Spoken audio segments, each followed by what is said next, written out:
فتاوی رشیدیہ میں ہے، اگر کوئی شخص میت کی قبر پہ جا کر کہے میرے لیے اللہ سے دعا کرو، جسے کہتے ہیں استشفاء، میرے لیے، استشفاء کا معنی کیا ہوتا ہے؟ شفاعت کی درخواست کرنا، شفاعت طلب کرنا، سفارش کی درخواست کرنا، آپ ہمارے لیے اللہ سے دعا کرو۔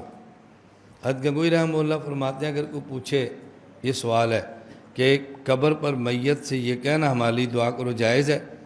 فرمایا اس میں اختلاف ہے، اور اختلاف کی وجہ جو کہتے ہیں مردہ سنتا ہے وہ استشفاء کے بھی قائل ہیں، اور جو کہتے ہیں مردہ نہیں سنتا وہ استشفاء کے بھی قائل نہیں، اور یہ اختلاف عہد صحابہ سے ہے، البتہ انبیاء کے سماع میں کسی کو اختلاف نہیں ہے۔ یہ فتاوی رشیدیہ میں، فتاوی رشیدیہ اس میں یہ عبارت ہے سماع انبیاء میں کسی کو اختلاف نہیں، لیکن اس عبارت کو ذرا سمجھ لو، بس سن لو، سمجھ لو۔ فتاوی رشیدیہ میں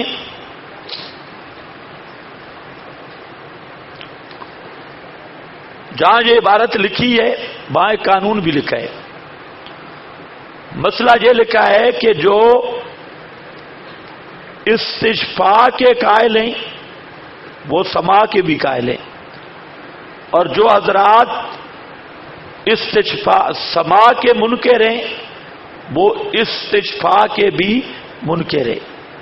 کیا لکھا ہے کہ جو حضرات سماع کے قائل ہیں استشفاء کے بھی، اور جو سماع کے منکر ہیں استشفاء کے بھی منکر ہیں۔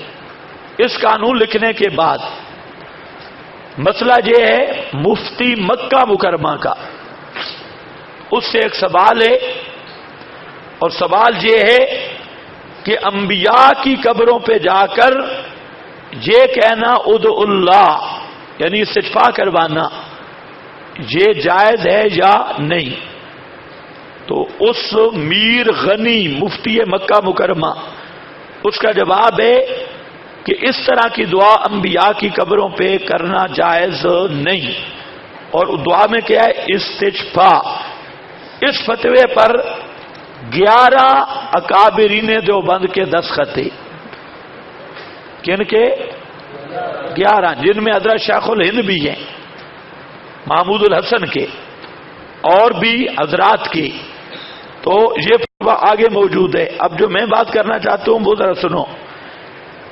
حضرت گنگوئی نے کیا ضابطہ لکھا کہ جو سماع کے منکر ہیں وہ استشفاء کے بھی، اور یہ 11 استشفاء کے منکر ہیں تو سماع کے بھی، اس قانون کے مطابق سماع کے بھی منکر ہیں، تو پھر یہ کہنا کہ سماع میں کسی کو اختلاف نہیں، معلوم ہوتا ہے یہ لغزش قلم یا صاحب کاتب ہے، جس طرح کے فتاوی رشیدیہ میں لکھا ہے کہ شیعہ اہل سنت والجماعت میں سے۔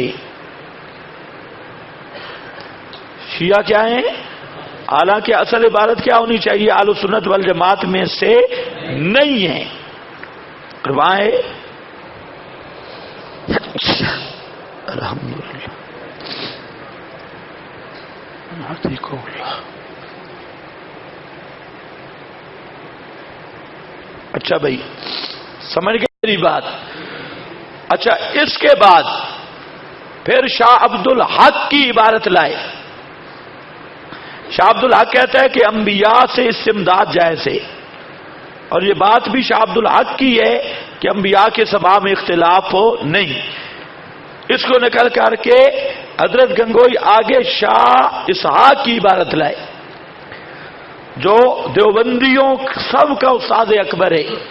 تو شاہ اسحاق نے لکھا ہے کہ انبیاء سے، غیر انبیاء سے کوئی استشفاء نہیں ہے، اور آگے شاہ عبد الحق نے کہا تھا انبیاء کی حیات زندہ ہیں، تو شاہ اسحاق کہتے ہیں حیات ہاں جا مماثل با حیات دنیا نیست، وہاں کی زندگی دنیا کی زندگی کے مشابہ نہیں ہے، اس لیے اس کے احکام اور ہیں، اور اس کے اور پس تحقیق انس کے انکار فقہا عام است۔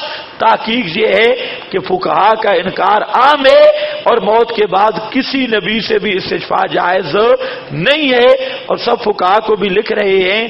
اب حضرت گنگوئی کہتے ہیں جو سما کے منکر ہیں وہ استشفاء کے بھی منکر، تو اس ضابطے کے تحت یہ اشاع اسحاق اور یہ سارے فقہا سما انبیاء کے منکر ہیں، تو پھر یہ کہنا کہ وہاں گیا کسی کا اختلاف نہیں، ایک عبارت کا ٹکڑا لے لینا، 3 عبارتیں چھوڑ دینا، اس کا نام یہودیت تو رکھا جا سکتا ہے، اس کا نام دیانتداری قطعاً نہیں ہے۔